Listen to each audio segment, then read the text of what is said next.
किसी ने क्या खूब कहा है, किसी बात को समझने के लिए उसके पीछे का मकसद और संदर्भ को तर्क प्रमाण के आधार पर जानना बेहद जरूरी होता है।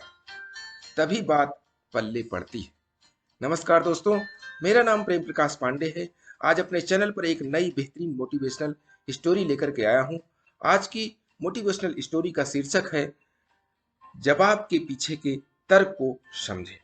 तो चलिए, चैनल को सब्सक्राइब नहीं किया है तो सब्सक्राइब कर लीजिए और इस स्टोरी के माध्यम से यह जानते हैं कि यदि कोई जवाब देता है तो उसके पीछे का तर्क क्या है।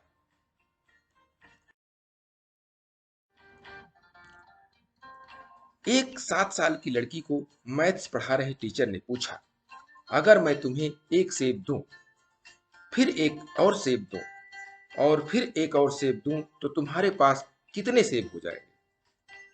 लड़की ने कुछ देर सोचा और अपनी उंगली पर जोड़ने लगी। 4 लड़की का उत्तर आया। टीचर थोड़ा निराश हो गया। उसे लगा कि ये तो कोई भी बता सकता था, शायद बच्चे ने ठीक से सुना नहीं। टीचर ने मन ही मन सोचा।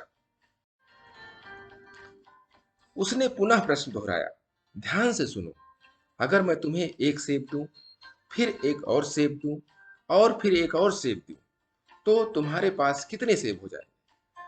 लड़की टीचर का चेहरा देखकर समझ चुकी थी कि वो खुश नहीं है। वह पुनः अपनी उंगलियों पर जोड़ने लगी और सोचने लगी कि ऐसा क्या उत्तर बताऊं जिससे टीचर खुश हो जाए। अब उसके दिमाग में यह नहीं था कि उत्तर सही हो, बल्कि यह था कि टीचर खुश हो जाए। पर बहुत सोचने के बाद भी उसने संकोच करते हुए कहा, 4।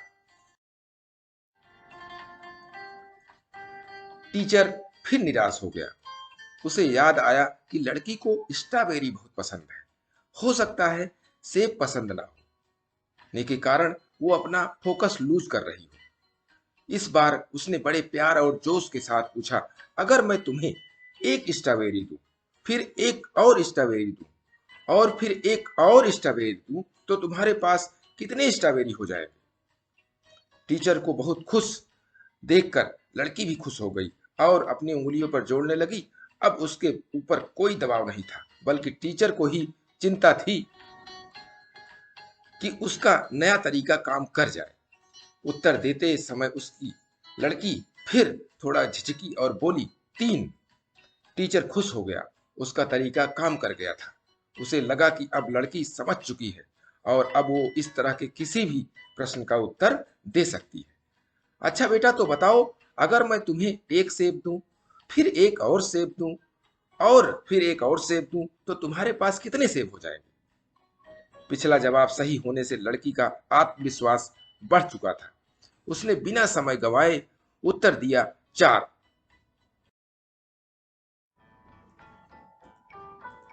टीचर क्रोधित हो उठा, तुम्हारे पास दिमाग नहीं है क्या?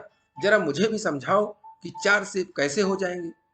लड़की डर गई और टूटते हुए शब्दों में बोली, क्योंकि मेरे बैग में पहले से ही एक सेब है। दोस्तों, कई बार ऐसा होता है कि सामने वाले का जवाब हमारे अनुकूल नहीं होता है, तो हम अपना आपा खो देते हैं।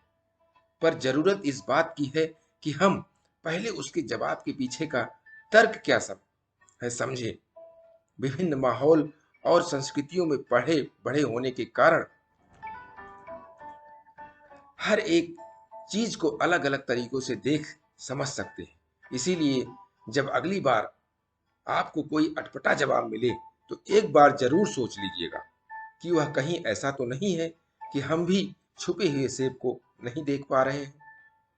तो दोस्तों, इस स्टोरी के माध्यम से हम यही बताना चाह रहे हैं कि सामने वाले के जवाब को छानबीन लेना चाहिए, अगर बार बार वही जवाब आ रहा है तो।